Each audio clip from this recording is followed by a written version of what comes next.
नमो वरिहंताणं नमो सिद्धाणं नमो वायर्याणं नमो वज्रायाणं नमो लोये सौवसावणं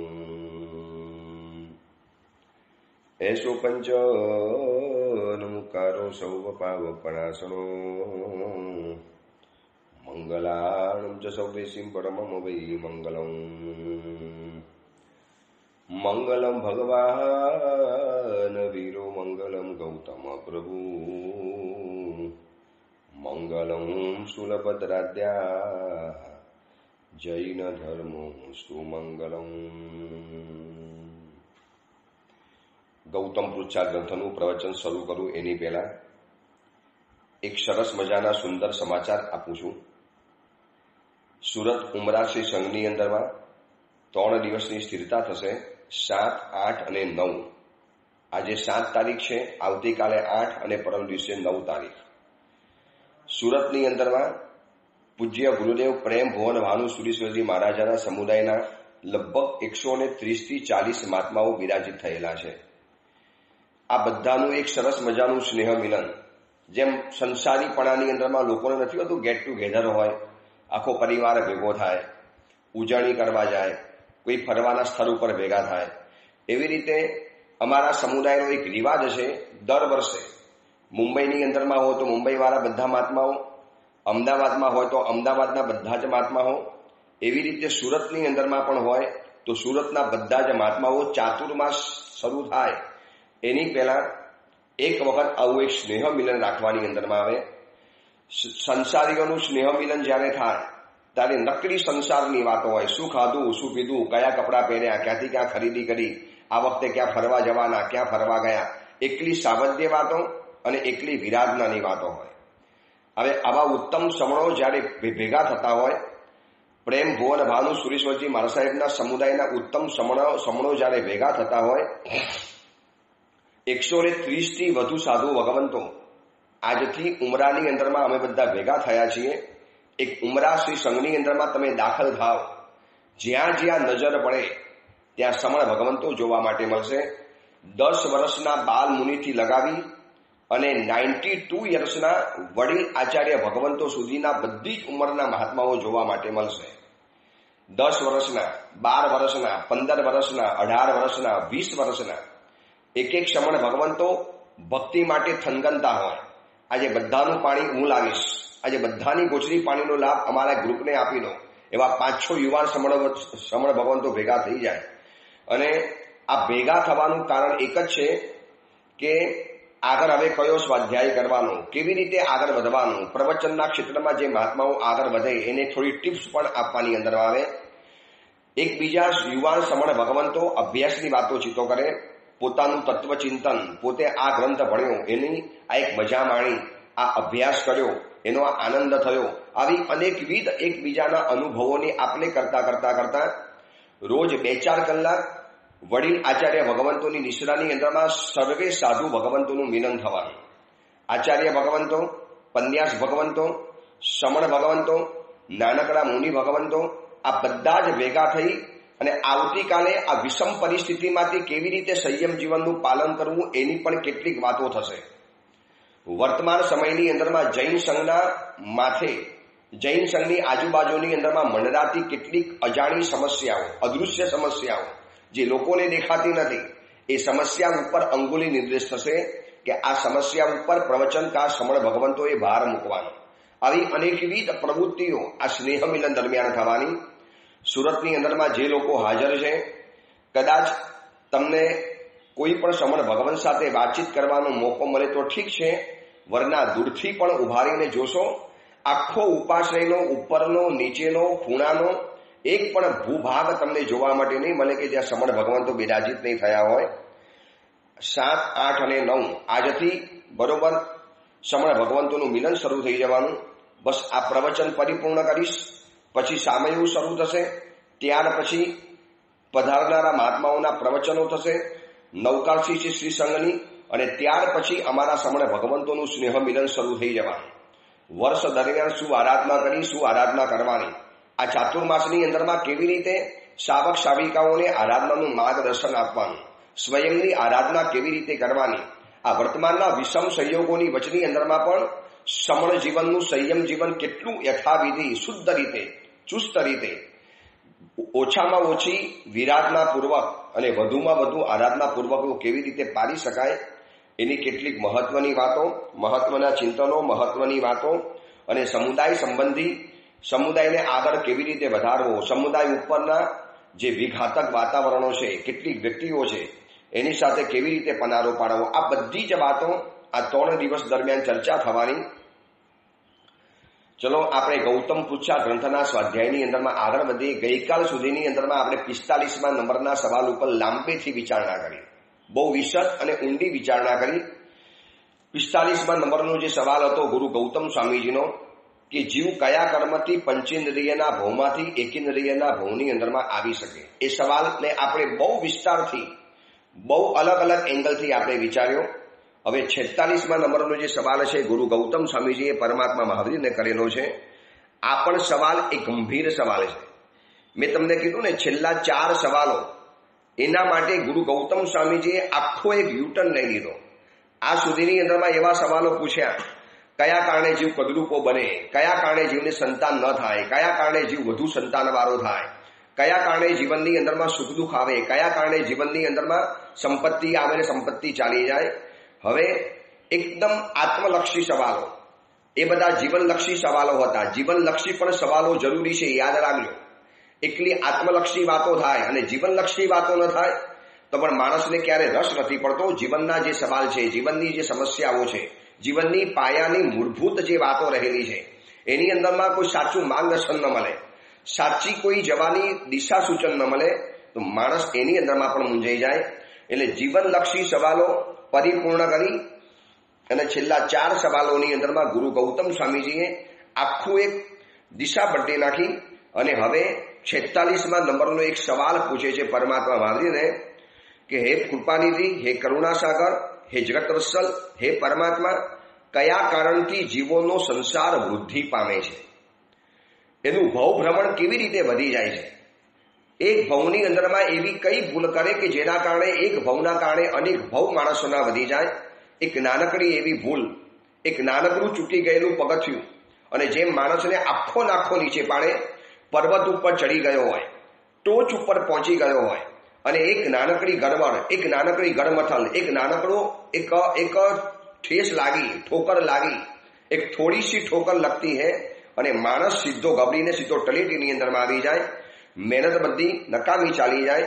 તો પરમાત્મા એવું કયું કારણ છે, શું છે એવું કે જેના કારણે જીવનો સંસાર વધે છે, એનું ભવ ભ્રમણ વૃદ્ધિ પામે છે, એનો સંસાર એટલો બધો વધી જાય, એટલો બધો વધી જાય કે આ ભવ સંસાર પરિભ્રમણ તોડવા માટે મળેલો, આ ભવ સંસાર સમાપ્ત કરવા માટે મળેલો, આ ભવ સંસારનો અંત કરવા માટે મળેલો, આ ભવ સંસારને સીમિત કરવા માટે મળેલો, પરંતુ એક નાનકડી થઈ ગયેલી ભૂલ અને એના કારણે એટલું બધું ભવભ્રમણ વધી ગયું.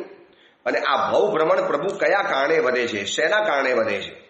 અને આ 46મા નંબરનો સવાલ પૂછી અને ગુરુ ગૌતમ સ્વામીજીએ મારી તમારી જીવનની એક દુઃખતી નસ પકડી છે, એક આપણી દુઃખતી કડી પકડેલી છે. કારણ કે આ સંસારની અંદરમાં દરેક ભવની અંદરમાં જન્મ મરણના ચક્કરો કરી કરીને જાણે કે આપણે થાકી ગયા છીએ અને ત્રાસી ગયા છીએ. આગમ ગ્રંથો હોય, કથા ગ્રંથો હોય, કોઈ પણ કેવળ જ્ઞાનીની પ્રથમ દેશના હોય, એની અંદરમાં આ જ વાત કરવાની અંદરમાં આવી છે કે અનાદિકાળનું આ પરિભ્રમણ થતું સંસારની અંદરમાં ચાલતું પરિભ્રમણ, દરેક ભવમાં નવા ભવ કરવાના, 84 લાખ યોનિની અંદરમાં જીવનું પરિભ્રમણ ચાલ્યા જ કરે. પુનરપી જનનમ, પુનરપી મરણમ, પુનરપી જનની જઠરે શયરમ, હિય સંસારે અતિ દુસ્તારે. આ અતિ દુસ્તાર એવા સંસારમાંથી કેવી રીતે પાર પામવાનું? દર વખતે જન્મ લેવાના, પાછું મોત પામવાનું, જન્મ લેવાનો, નવી જિંદગી ઊભી કરવાની, વળી પાછું મોત પામવાનું. શું આનો કોઈ છુટકારો નથી? જ્ઞાન વિમલ સુરીશ્વરજી મહારાજાએ પરમાત્મા મહાવીરના સંબંધની અંદરમાં આ જ વેદના વ્યક્ત કરી છે કે પરિભ્રમણ મેં અનંતારે કીધા, હજી ન આવ્યો છેડલો. પ્રભુ અનંત પરિભ્રમણ કર્યા, અનંત કાળથી આ સંસારની અંદરમાં પરિભ્રમણ કરતો જ આવ્યો છું. વૈરાગ્ય શતક નામના ગ્રંથની અંદરમાં શબ્દ મૂક્યો છે કે નશા જાઈ, નશા જોણી, નતમ થાણમ, નતમ કુલમ, જથ્થન જીવા બહુસો, સુવ દુઃખ પરમ પરમ પત્તા. આ દુનિયાની અંદરમાં એવી એક જગ્યા નથી, એવી એક નાનકડી ઈંચ જેટલી પણ જગ્યા નથી. હું અને તમે અત્યારે જે મકાનમાં રહીએ છીએ, હું આ જે મકાનના રૂમનીમાંથી પ્રવચન આપું છું અને તમે જ્યાં પ્રવચન સાંભળો છો, જ્યાં 2 પગ મૂકીને માણસ ઉભો રહી જાય છે, એની ઈંચે ઈંચ જગ્યાની અંદરમાં મારા તમારા અનંત જન્મ મરણ થઈ ચૂક્યા છે ભૂતકાળની અંદરમાં. એટલું બધું અપાર પરિભ્રમણ. પણ કેમ થયું આ પરિભ્રમણ? કેમ આપણો સંસાર વિસ્તાર ન પામ્યો? એની સામે મરુદેવી માતાને જોઈ લો. અનાદિ નિગોદમાંથી બહાર આવ્યા, પછી એકેન્દ્રિયના ભવની અંદરમાં ગયા, એટલે કે બોરડીના ઝાડની અંદરમાં ગયા અને ત્યાંથી સીધા મરુદેવી માતા બન્યા અને સીધા મોક્ષની અંદરમાં. આ અનંત કાળની અંદરમાં બનેલું એક આશ્ચર્યકારી ઘટના છે કે આટલો ટૂંકો સંસાર, 3 ભવની અંદરમાં સંસાર સમાપ્ત થઈ ગયો. હજી તો અનાદિ નિગોદમાંથી નીકળ્યા પછી તો કેટલા બધા ભવોનું પરિભ્રમણ કરે, કેટલી તિર્યંજ ગતિઓની અંદરમાં જાય, કેટલાય એકેન્દ્રિયના ભવોની અંદરમાં પરિભ્રમણ કરે, ત્યારે પછી મનુષ્યનો ભવ મળે અને ત્યાર પછી સમજણ મળીને મોક્ષની અંદરમાં જાય. એમ કરતા કરતા કરતા કરતા કેટલાય પૂતગલ પરાવર્તો મારા તમારા પસાર થઈ જાય અને આ મરુદેવી માતા આટલા જલ્દી મોક્ષની અંદરમાં ગયા.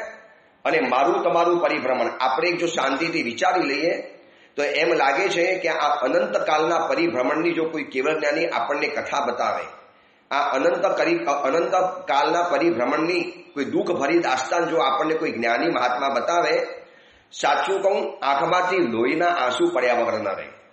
કોઈ ભવની અંદરમાં નરકમાં ગયા, કોઈ ભવમાં તિર્યંજ ગતિની અંદરમાં ગયા, કોઈ ભવની અંદરમાં મનુષ્ય ભવની અંદરમાં આવ્યા પછી પણ આપણે અનાળી બન્યા અને એવા ભયંકર કક્ષાના પાપ કર્યા કે જે આ ભવ સંસાર સમાપ્ત કરવા માટે મળેલો. અને એ જ ભવ નવો એક ભવ વધાર્યો. એક ભવ નહીં, એક ભવની અંદરમાં અસંખ્ય ભવ, અનંત ભવ આપણે વધારીને અહીંયાથી વિદાય પામી ગયા. કેટલી મોટી ભૂલ કરી. હોસ્પિટલની અંદરમાં બીમાર પડ્યા હતા માટે ઈલાજ કરવા માટે આવ્યા, પરંતુ હોસ્પિટલમાં જ એવી ભૂલ કરી કે હોસ્પિટલ વાળાએ કાઢી મૂક્યું કે ભાઈ અહીંથી નીકળી જાઓ, હવે તમારો ઈલાજ અમારી પાસે કોઈ નથી. જે ભવ સંસાર સમાપ્ત કરવા માટે મળેલો હતો, એક વખત આપણે આ દુઃખ ભરી દુનિયાની પાછળ નજર નાખવી છે અને પછી પ્રભુએ આ સંસાર પરિભ્રમણનું જે કારણ બતાવેલું છે. 46મા નંબરમાં પોઝિટિવ સવાલ પૂછ્યો અને 47મા નંબરની અંદરમાં નેગેટિવ સવાલ પૂછ્યો. આ બંને વાતોને આજે આપણે જાણી અને આ પરિભ્રમણનું જે કારણ છે, દર વખતે નવો જન્મ લેવાનો એક શાંતિથી જો આપણે વિચારીએ ને કે જન્મ લીધા પછી જિંદગી ટકાવવા માટે કેટલી બધી વસ્તુઓની જરૂરિયાત પડતી હોય છે અને મોત આવે એટલે કાચી સેકન્ડની અંદરમાં મોત આવી જાય.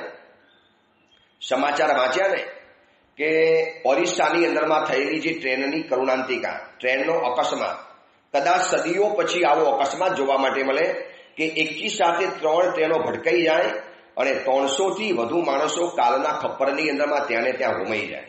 અને જે લોકો બચી ગયા, કેટલી ભયંકર હાલત છે. કોઈનો હાથ નથી, કોઈનો પગ નથી, કોઈને જિંદગીભર માટે અપંગ અને અપાહિજ અવસ્થાની અંદરમાં જીવવાનું આવે. કોઈએ પોતાના બાળકો ગુમાવ્યા, બાળકોએ માતા પિતાને ગુમાવ્યા. એક કાચી સેકન્ડની અંદરમાં વળી પાછો નવો જન્મ લઈ લીધો હશે, વળી પાછું આગળનું પરિભ્રમણ ચાલ્યા કરતું હશે. તો શું આનો કોઈ અંત જ નથી? પરિભ્રમણ મેં અનંતારે કીધા, હજી ન આવ્યો છેડલો રે. પ્રભુ કોઈક તો એવો છેડો બતાવો, પ્રભુ કંઈક તો એવો રસ્તો બતાવો કે આ પરિભ્રમણ અટકે.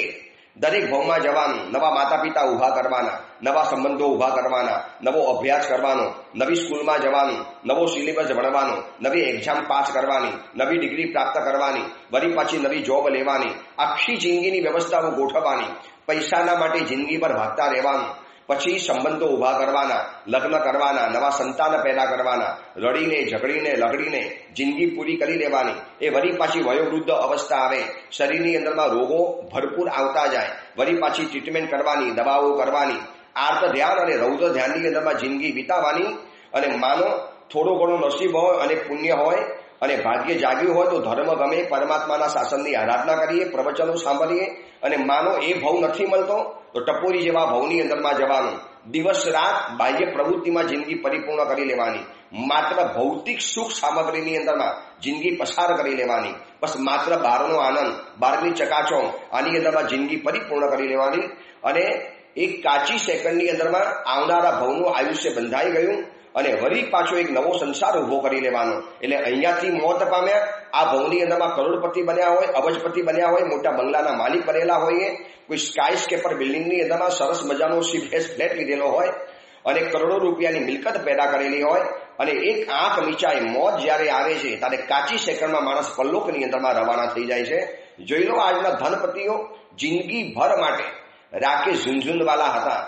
ખબર છે ને, આ સંસારની અંદરમાં હજી આપણી આંખની સામે એવા કોટિયાધિપતિ વ્યક્તિઓ હતા, અબજોપતિઓ હતા, મલ્ટી મિલિયનર હતા, જેમની પાસે અબજો અબજો અબજો રૂપિયા પડેલા હતા અને કાચી સેકન્ડમાં 50, 55 અને 56 વર્ષની ઉંમરમાં તો આ રાકેશ ઝુનઝુનવાલા જેવા કેટલી વ્યક્તિઓ પરલોકની અંદરમાં ચાલી ગઈ અને આ ભવની બધી જ વ્યવસ્થાઓ એની અટકી ગઈ.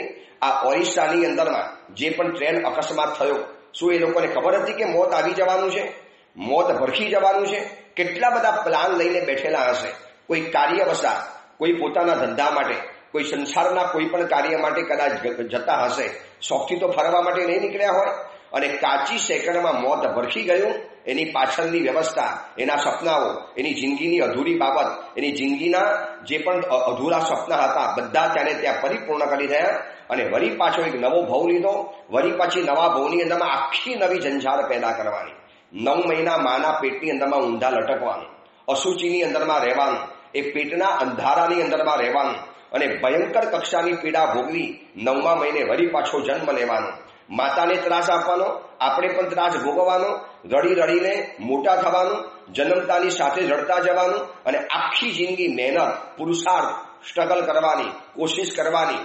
પુણ્ય ઓછું છે, નબળું પુણ્ય છે, એટલે આ કોલેજમાં એડમિશન મળશે કે નહીં મળે, એમાં કેટલાય લોકોના ચક્કર ખાવાના, કેટલાય લોકોને હાથ જોડવાના, કેટલાઓને આજીજી કરવાની, પછી જોબ માટે આજીજી કરવાની, નવી કંપનીની અંદરમાં નવી નોકરી પ્રાપ્ત કરવી છે એના માટે કેટલી ઓળખાણ લગાડવાની, વળી પાછા લગ્ન માટે, સારી કન્યા માટે ઓળખાણ લગાડવાની અને આ જિંદગી આવી રીતે હાથ જોડીને કોકની દાઢીની અંદરમાં હાથ અગાડી અને આટલી મોટી જિંદગી ઊભી કરી, વ્યવસ્થિત વ્યવસ્થાઓ કરી અને અડધી સેકન્ડની અંદરમાં મોત આવી જાય અને માણસ પરલોકની અંદરમાં રવાના થઈ જાય. આવી ઘટના એકાદ વખત નથી બની, મારા તમારા જીવનની સાથે આવી ઘટના અનંત વખત બની ચૂકી છે. એટલા માટે આ ગૌતમ સ્વામીજી પરમાત્માને સવાલ પૂછે છે કે પ્રભુ, કયા કારણે આ જીવોનો સંસાર વૃદ્ધિ પામે છે, સંસાર પરિભ્રમણ થાય છે? જો સંસાર સ્થિર શેના કારણે બને છે, સંસાર વધતો કેમ ચાલે છે? એક પાછળ વળીને જો આપણે નજર નાખીએ તો કેટલો મોટો સંસાર આપણે આ સુધીની અંદરમાં મૂકીને આવ્યા. કોઈ ભાવમાં પુરુષ બન્યા, કોઈ ભાવમાં સ્ત્રી બન્યા, કોઈ ભાવમાં માતા પિતાનો રોલ ભજવ્યો, કોઈ ભાવમાં પતિ અને પત્નીના રોલ ભજવ્યા, કોઈ ભાવમાં ભાઈ અને બહેન બન્યા, કોઈ ભાવમાં દુશ્મન અને મિત્ર બન્યા, કોઈ ભાવની અંદરમાં તિર્યજ ગતિની અંદરમાં ગયા, નરકની અંદરમાં ગયા, દેવ ગતિની અંદરમાં ગયા. કોઈ પણ ગતિ બાકી નથી કે જ્યાં આપણે અનંત વખત પરિભ્રમણ ન કર્યું હોય. નશા જાય નશા જોડી, નતમ ધાણમ નતમ કુલમ, આ બધા જ પરિભ્રમણની અંદરમાંથી પરમાત્માને ગૌતમ સ્વામીજી પૂછે છે કે પ્રભુ, આ જીવનો મોક્ષ ક્યારે થવાનો, આ જીવ ક્યારે છુટકારો પામવાનો, આ જીવ આ સંસારના પરિભ્રમણમાંથી કેવી રીતે બહાર આવવાનો? ગૌતમ સ્વામીજીએ જીવોને સંસારમાં પરિભ્રમણ કરતા જોયા હશે. આ ભાવમાં માતા બની, પછીના ભાવમાં બહેન બનવાનું, પછીના ભાવની અંદરમાં પુરુષ બનવાનું, વળી પાછો અલગ રોલ ભજવવાનો. જાણે કે એક જિંદગી એક નાટક જેવી છે. એક નાટકની અંદરમાં એક વ્યક્તિ રાજા બન્યો હોય તો એ જ બીજા નાટકની અંદરમાં એ જ વ્યક્તિ વળી પાછો નોકર બનતો હોય છે.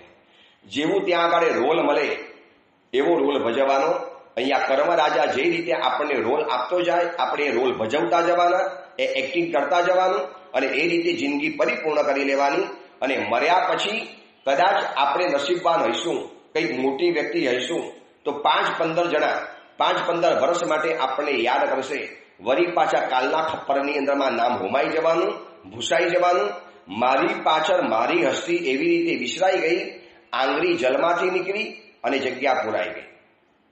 તો આ બધું પરિભ્રમણનો અંત કેવી રીતે આવે? પ્રભુ, કોઈ તો એવો રસ્તો બતાવો. અને પરમાત્મા આના માટેનું માત્ર એક જ કારણ બતાવે છે, ઓનલી વન કારણ. આટલું મોટું સંસારનું દીર્ઘ પરિભ્રમણ, પણ એક ભયંકર કક્ષાની ભૂલ એવી થઈ જાય છે મારા તમારાથી કે સંસાર વધારવો નહોતો, પણ એક ભૂલના કારણે સંસાર આખો વધી ગયો. જેમ ઓરિસ્સાની અંદરમાં ટ્રેન અકસ્માત તો કોણે કરવો હોય, પણ એક નાનકડી માનવીય ભૂલ કે સિગ્નલ ખોટું બતાવી ગયું. એક કાચી સેકન્ડમાં સિગ્નલ ખોટું બતાવી દીધું, ટ્રેન આગળ નીકળી ગઈ. વળી પાછો સિગ્નલ સાચું બતાવ્યું, પણ શું કરવાનું, ટ્રેન તો આગળ નીકળી ગઈ, ધસમસતી ટ્રેન. અને આગળ જઈને જે ભટકાઈ ગઈ અને જે હોનાર થવાની હતી એ થઈને રહી. બસ મારા તમારા જીવનની અંદરમાં આવું જ કંઈક બનતું હોય છે. રોજ બરોજ કંઈક એવી નાનકડી ભૂલ, કંઈક એવી નાનકડી જે પણ પગથિયું ચૂક્યાની જે ભૂલ હોય છે અને ભૂલ એવી ભારે પડતી હોય છે, તો સંસારનું પરિભ્રમણ જે થાય છે એને આપણે બહુ શાસ્ત્રીય ભાષાની અંદરમાં જોવું છે કે સંસાર પરિભ્રમણ એટલે કેટલું આપણે ભમે આવીશું, કેટલા ભવોની અંદરમાં ભમે આવીશું.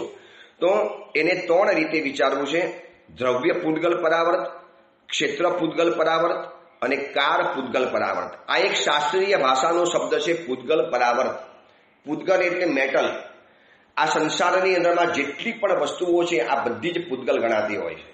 હવે આંખ સામે નજર મારો, જેટલા કપડાં, જેટલા મોબાઈલ, જેટલા ટીવી, જેટલું ફર્નિચર, જેટલા મકાન, જેટલી ગાડી, જેટલા બાઇક, જેટલા સ્કૂટર, જેટલા વિમાન, જેટલી ઘડિયાળ, જેટલા ચશ્મા, જેટલી પણ વસ્તુઓ દેખાય, જેટલા ચંપલો દેખાય છે, આ બધી જ વસ્તુઓ પૂદગલ છે.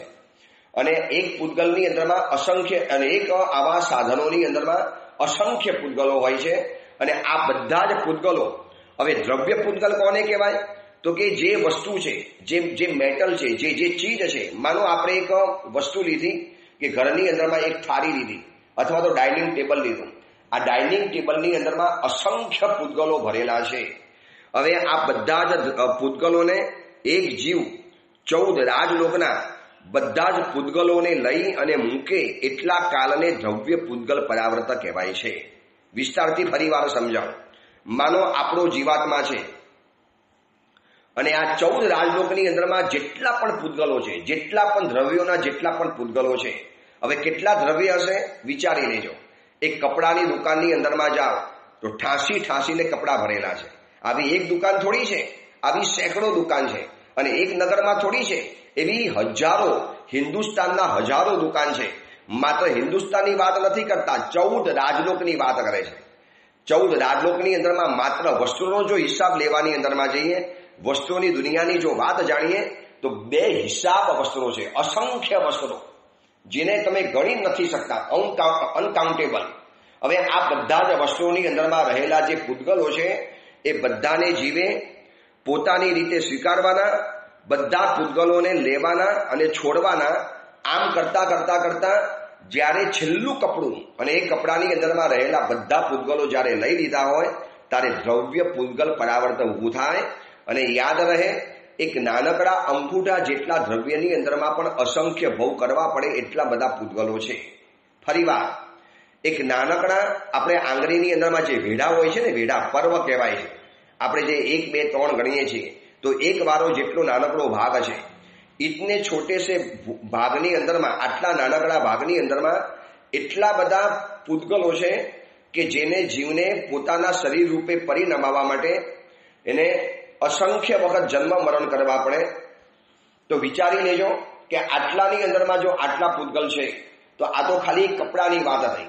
એવી કેટલી બધી દ્રવ્ય છે, કેટલી બધી વસ્તુઓ છે આ સંસારની અંદરમાં. આંખ સામે નજર મારો, જેટલા મકાન, ફર્નિચર, મકાનની અંદરમાં રહેલી જેટલી પણ વસ્તુઓ, અને માત્ર એકાદ દેશની વાત નથી, 14 રાજલોકની વાત કરું છું. કેટલો વિસ્તારવાળો 14 રાજલોક છે. એકવાર શાંતિથી કોઈ તત્વજ્ઞાન ભણી લેજો પુસ્તક દ્વારા તો ખબર પડશે કે 14 રાજલોકનું માપ કેટલું રહેલું છે, કેટલું વિરાટ માપ રહેલું છે. અને આટલા 14 રાજલોકની અંદરમાં એક રાજલોકનું માપ એટલું બતાવ્યું છે કે કરોડો અને લાખો ઘન મીટરનો એક લોખંડનો મોટો ગોરો લેવાનો અને ઉપરથી ફેંકવાનો. આપણે ગૌતમ પૃચ્છા ગ્રંથના જૂના પ્રવચનની અંદરમાં આ વાત પહેલા કરેલી હતી.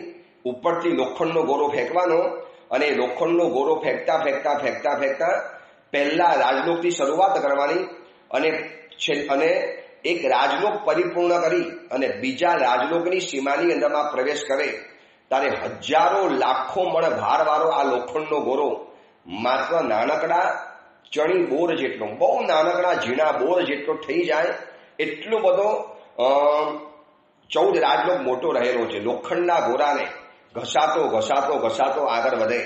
તો વિચારજો, આવા 14 રાજલોકની અંદરમાં રહેલા જેટલા પણ પૂદગલો છે, જેટલા પણ દ્રવ્યો છે, એ બધાના પૂદગલોને જીવ લેવાના, શરીર રૂપે પરિણમાવાના અને વરી પાછા છોડી દેવાના. એટલા જન્મ અને મરણ રૂપે લેવાના અને છોડવાના એને માત્ર દ્રવ્ય પૂતગલ પરાવર્ત કહેવાય છે. આ ખાલી દ્રવ્ય પૂતગલ પરાવર્તની વાત હતી. એવી રીતે ક્ષેત્ર પૂતગલ પરાવર્ત, ક્ષેત્ર એટલે જગ્યા, ડેસ્ટિનેશન. હવે 14 રાજલોકના સર્વ આકાશ પ્રદેશોને ક્રમે કરીને હવે 14 રાજલોકની અંદરમાં અસંખ્યાત આકાશ પ્રદેશો છે, અસંખ્ય આકાશ પ્રદેશો. હવે એ બધાને એક જીવે મરણ વડે સ્પર્શ કરવાનું. દરેક આકાશ પ્રદેશની અંદરમાં એક વખત મોત પ્રાપ્ત કરવાનું. દરેક આકાશ પ્રદેશની અંદરમાં જન્મ લેવાનો અને ત્યાં મોત પ્રાપ્ત કરવાનું, જન્મ લેવાનો અને ત્યાં મોત પ્રાપ્ત કરવાનું.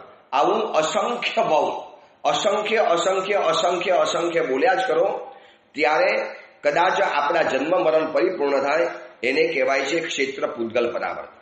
હવે વિચારો કેટલા બધા ભવો થયા, કેટલું બધું પરિભ્રમણ થયું. આ શાસ્ત્રીય ભાષાની અંદરમાં જ્યારે આનું વર્ણન જ્યારે વિસ્તારથી વાંચવાની અંદરમાં આવે, લોક પ્રકાશ, જીવાભિગમ, પન્નવણા, ક્ષેત્ર સમાસ, બૃહદ સંગ્રહણી, આ બધાની અંદરમાં જ્યારે આ પૂતગલ પરાવર્તનના પરિભ્રમણોની જે વાત કરી છે, વાંચતા વાંચતા આંખમાંથી આંસુ સરી પડે. આટલું બધું પરિભ્રમણ કર્યું, આટલા બધા ભોગો કર્યા, આટલા બધા જન્મ અને મરણો ભોગ્યા અને ત્યાં બધી જ મજાઓ કરી, બધા જ સપનાઓ પરિપૂર્ણ કર્યા. લાખો વખત નહીં, કરોડો વખત નહીં, અસંખ્ય વખત લગ્ન કર્યા, વિષય કષાયોના સેવન કર્યા. છતાં પણ આ ભવની અંદરમાં હજી પણ એક વ્યક્તિ તરફ આપણને વાસના પેદા થાય, હજી પણ મોહ પેદા થાય, હજી પણ રાગ પેદા થાય, હજી પણ ખાવાની ઈચ્છાઓ મનમાં થયા કરે. દુનિયાભરની બધી જ આઈટમો એક વખત નહીં, અસંખ્ય વખત ખાધી છે, ભોગવી છે. છતાં પણ આ ભવની અંદરમાં એક જ થાય, કુછ ખાયા નહીં, કુછ પિયા નહીં. આ તો પહેલી વખત ખાધું, આ તો પહેલી વખત જોયું, આ જગ્યામાં તો આપણે જવું જ છે, નહીં ફાવે, ત્યાગ તપસ્યા મને નહીં ફાવે. યાર કેટલું બધું હજી ખાવાનું બાકી રહેલું છે. દોસ્ત આ ભવની અંદરમાં નહીં, અનંત ભવના પરિભ્રમણની અંદરમાં એટલું બધું ખાધું છે, એટલું બધું પીધું છે, એટલું બધું ભોગ્યું છે, એટલું બધું પહેર્યું છે, એટલું બધું જોયું છે અને એટલું બધું ફર્યા છીએ કે આ ભવની અંદરમાં કોઈ વસ્તુ આપણા માટે નવી બાબત નથી. પણ એ પરિભ્રમણ ભૂલી ગયા એટલે આપણને યાદ નથી આવતું. એ યાદ કરાવવા માટે આ ગૌતમ સ્વામીજી મને તમને જાગૃત કરવા માટે આ સવાલ પૂછે છે 46મા નંબરની અંદરમાં કે પ્રભુ આ જીવનું પરિભ્રમણ આટલું બધું કેમ ચાલે છે? જીવ એને જાણતો પણ કેમ નથી? દ્રવ્ય પૂતગલ પરાવર્તની વાત જાણી, ક્ષેત્ર પૂતગલ પરાવર્તની પણ આપણે વાત જાણી કે આકાશ પ્રદેશના જેટલા પણ આકાશ પ્રદેશો છે એ દરેકના પૂતગલોને ક્રમે કરીને ક્રમશઃ એક પછી એક જીવ જન્મ અને મરણ વડે સ્પર્શે. એ દરેક આકાશ પ્રદેશની અંદરમાં એને જન્મ લેવાનો અને મોત પ્રાપ્ત કરવાનું. જન્મ અને જીવન વડે એને સ્પર્શી લે. હવે સ્પર્શતા ક્યારેક કોઈ બહુ 100 વર્ષનો, કોઈ 1000 વર્ષનો, કોઈ 50 વર્ષનો, કોઈ હજારો સેંકડો વર્ષનો, આવા બધા ભવો દ્વારા એ આગળ વધતો જાય અને જ્યારે સર્વ આકાશ પ્રદેશો ખાલી થાય એને કહેવાય છે ક્ષેત્ર પૂતગલ પરાવર્ત. હવે 3જા નંબરની અંદરમાં આવે છે કાળ પૂતગલ પરાવર્ત. કાળ એટલે સમય, ટાઈમ. હવે 20 કોટીનું એક કાળચક્ર બને છે જેની વિચારણા આપણે આવતીકાલે કરીશું. ખરેખર બહુ શાંતિથી આ વિચારણા જાણવા જેવી છે. પ્યોર જૈન શાસ્ત્રની શાસ્ત્રીય પરિભાષા. કદાચ જે લોકો જીવિચાર, નવતત્વ, દંડક, લઘુ સંગ્રહણી, બૃહદ સંગ્રહણી, ક્ષેત્ર સમાસ આ બધું કદાચ ભણ્યા ન હોય એના માટે આ બધા શબ્દો થોડાક ભારે લાગશે. દ્રવ્ય પૂતગલ પરાવર્ત, કાર પૂતગલ પરાવર્ત, ક્ષેત્ર પૂતગલ પરાવર્ત, પછી ઉત્સર્પિણી, અવસર્પિણી, કોટાકોટી, પછી એક કાલચક્ર. આ બધું જે છે ને આ બધું તત્વજ્ઞાન, જૈન શાસનનું પ્યોર તત્વજ્ઞાન છે. આપણે આ સુધીમાં કેટલું પરિભ્રમણ કરતા આવ્યા એની વાત આપણે આવતીકાલે વિસ્તારથી જોઈશું કે આ બધા જ પરિભ્રમણની અંદરમાં નકલી જીવોએ વેદના ભોગવી છે, કોઈક જગ્યાએ આનંદ પણ ભોગવ્યો છે, ક્યારેક રાજા પણ બન્યા, ચક્રવર્તી પણ રાજા બન્યા આવીશું, દેવલોકની અંદરમાં ગયા આવીશું, દિવ્ય ભોગોને પણ ભોગવ્યા આવીશું. આ બધું જ કર્યું, પરંતુ વળી પાછી એક ભૂલ કરી એટલે વળી પાછો સંસાર વધ્યો, વળી પાછો સારા ભવની અંદરમાં ગયા, વળી પાછી તરવા માટેના ચાન્સ મળ્યા, વળી એક નાનકડી ભૂલ કરી, વળી પાછું પગથિયું ચૂક્યા અને વળી પાછા નવા જન્મ મરણ કરતા જવાનું. આવું કેટલું કર્યું છે? તો કે કાલ પૂતગલ પરાવર્ત કહેવાય છે. કાલ પૂતગલ, પૂતગલ પરાવર્ત એટલે એક પૂતગલને તમે પરાવર્ત એટલે કે એને તમારા જીવનની અંદરમાં આવર્ત રીતે ભોગવ્યો અને પૂતગલ પરાવર્ત કહેવાય છે. એટલે 20 કોટીનું એક કાળચક્ર બને છે.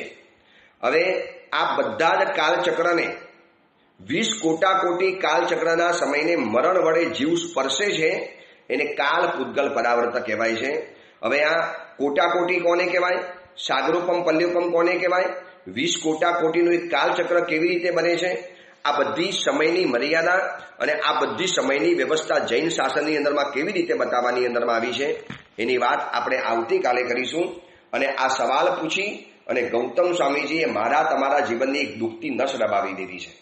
આજે જીવનમાં દુઃખ થવાનું, આટલું બધું ભમીને આવ્યો, આટલા બધા જીવનની અંદરમાં ત્રાસ ભોગવ્યા, મજા પણ જીવનમાં લૂંટી, છતાં પણ આ ભાવમાં એમ જ થાય છે કે બસ કશું કર્યું જ નથી, કશું ભોગ્યું નથી. હજુ તો કેટલું બધું જોવાનું બાકી રહી ગયું, હજુ તો કેટલી મૂવી જોવાની બાકી, કેટલી વેબ સિરીઝ જોવાની બાકી, કેટલા જગ્યામાં ફરવાનું બાકી, કેટલી બધી જગ્યાની અંદરમાં હજી જઈને જોવાનું બાકી રહેલું છે, અનુભવવાનું બાકી રહેલું છે. કશું જ બાકી નથી, બધું જ મારો તમારો આત્મા કરીને આવેલો છે. ચલો શું કર્યું, કેવી રીતે કર્યું એ અંગેની બીજી મહત્વની વાત આપણે આવતીકાલે કરીશું. એ જ મંગલ કામના મંગલ ભાવના. જેના વિરુદ્ધ કાંઈ પણ બોલાયું હોય તો મિચ્છામી દુક્કડ.